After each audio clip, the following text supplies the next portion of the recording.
Hi everyone, I hope ये जो videos मैं आपके साथ शेयर कर रहा हूँ उससे आपको कुछ ना कुछ वैल्यू ऐड मिल रहा है and it is helping you in your personal finance journey.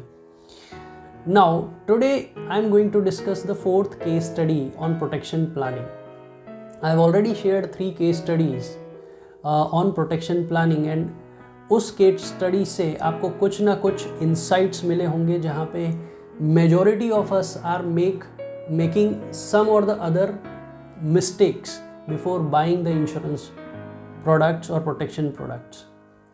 आज का जो केस है it is also a learning case जहाँ पे we will try to understand कि हम emotions से decisions जो लेते हैं वो finances के लिए कितने harmful हो सकते हैं.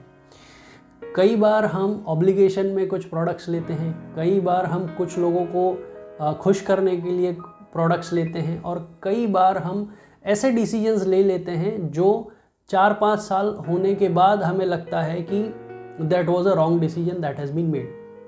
सो आज का जो केस है it is about a family of 5 people, husband, wife और उनकी 8 साल की डॉटर है. हस्बैंड इज़ एजेड 37, वाइफ की एज है 36, डॉटर इज़ 8 years ओल्ड और उनके फादर और मदर उनके साथ रहते हैं. Father is 65 years old earning and mother is a house wife.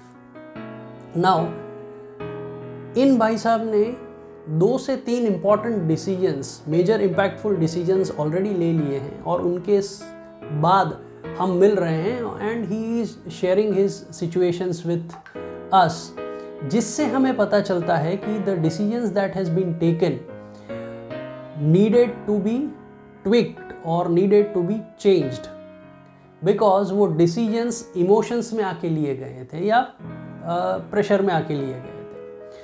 सो ये जो भाई साहब हैं उन्होंने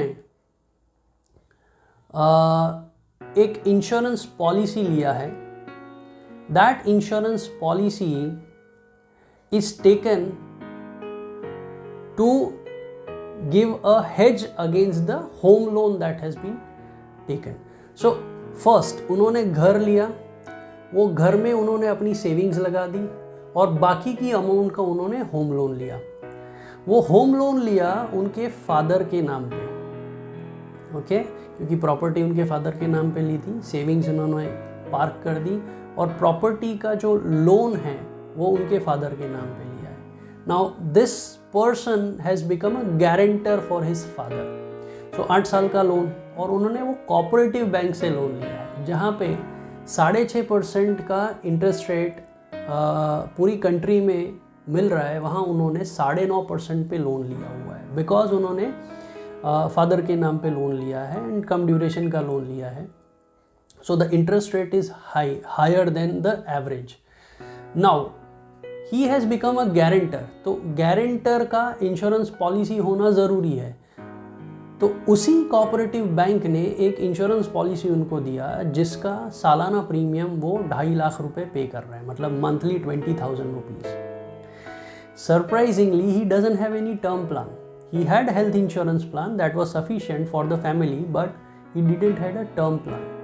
देखिए, टर्म प्लान हमेशा कम उम्र में लेना चाहिए, उन्होंने नहीं लिया और ये लोन लेने के लिए उनको पॉलिसी लेना पड़ा. That was a traditional plan जिसमें 2.5 लाख रुपए उनको हर साल पे करने हैं फॉर नेक्स्ट 12 years और उसके बाद उनको कुछ अर्निंग शुरू हो जाएगा and then at the maturity he will get some lump sum amount back.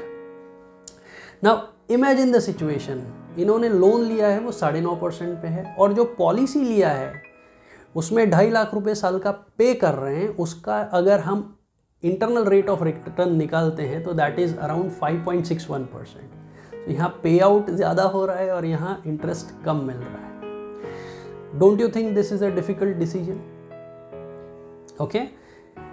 Third, उनकी वाइफ अर्निंग मेंबर है, उनके नाम पे भी उन्होंने अभी टर्म प्लान नहीं लिया हुआ है. सो आइडियली क्या होना चाहिए, उनको उनका टर्म प्लान लेना चाहिए खुद का. अगर 50 लाख का टर्म प्लान लेते हैं तो सालाना 24,000 रुपये का प्रीमियम आएगा, 25,000 रुपये का प्रीमियम आएगा, विच is just 10% of the premium that he is already making, he is already paying.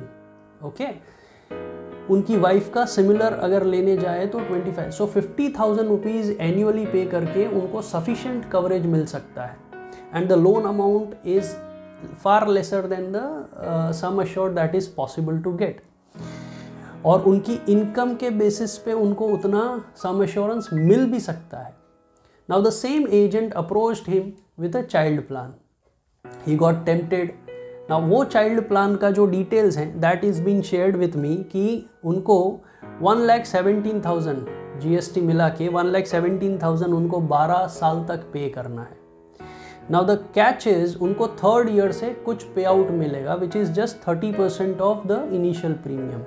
सो ये 12 साल को पे करता है and it is sum assured is till next 48 years. So उनकी एज जब 83 की होती है तब तक उनको कुछ ना कुछ इनकम मिलेगा and on the completion of policy term he will get a lump sum amount of around 60 lakh rupees. Now he got tempted with this policy because उनको 60 लाख रुपीज़ दिख रहे हैं बट उनको 48 ईयर्स का ड्यूरेशन नहीं दिख रहा है. अगर 48 ईयर्स का ड्यूरेशन 7% इन्फ्लेशन से आप डिस्काउंट करते हो तो that 50 lakh rupees 60 lakh rupees worth today is not even more than 2.5-3 lakh rupees. So that is one catch. Second is regular income. तो रेगुलर इनकम सालाना अगर 30-32 हज़ार 35 हज़ार रुपये मिल रही है that is not substantial income that he is getting. So what we suggested is if he combines a term plan and along with that starts an SIP, it is giving far better return than this particular policy. Okay?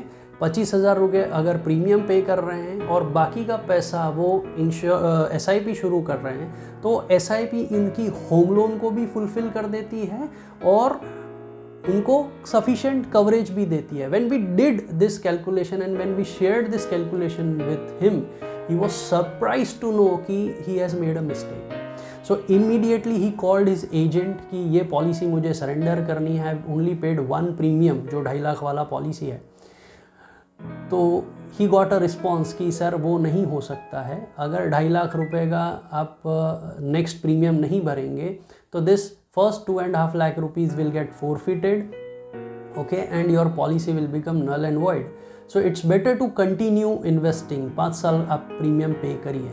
So initial 2.5 lakh रुपए बचाने के लिए he is going to invest another 4 installment of 2.5 lakh rupees which comes to 10 lakh rupees.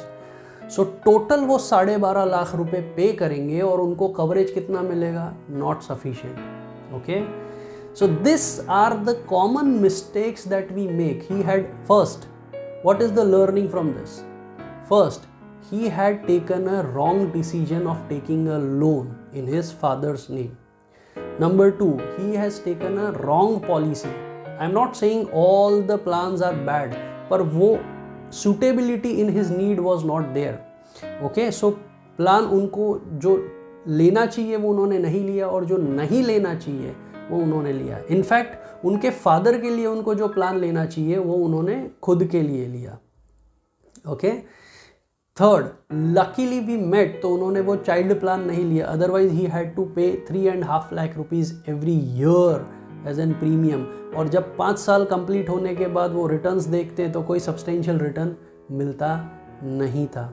उन्होंने अपनी wife के लिए insurance नहीं लिया था, although the wife was an earning member. और ये सब का ITR फाइल हो रहा है. सो टर्म प्लान लेने के लिए आपको क्या चाहिए? 2 साल 3 साल का ITR चाहिए. If you give that ITR, उसके बेसिस पे आपको टर्म प्लान मिल सकता है. So remember, at lesser age term plan is ideal. At higher age there are different plans. Basis the suitability and need analysis, you can make that decision on what plans to buy. Okay, so with this case I am trying to share with you कि कभी भी emotions में आके decisions मत लीजिए, ज़्यादा conservative मत सोचिए. एंड ये सब डिसीजंस जो फाइनेंस रिलेटेड डिसीजंस हैं उसके लिए आपका एक family financial consultant, family financial planner या फैमिली फाइनेंशियल एडवाइज़र होना चाहिए, जिसको आप कंसल्ट करके ये सब चीज़ें डिस्कस करके आप इफेक्टिव डिसीजंस ले सकते हैं और मिस्टेक्स को अवॉइड कर सकते हैं. It is not important to beat the markets in terms of return. It is not important to generate far higher return than the index. It is only important to avoid certain mistakes and remain on track. Have patience and discipline, and your goal will automatically be achieved. So with this video, I want to share that the role of financial advisor is very important in your life.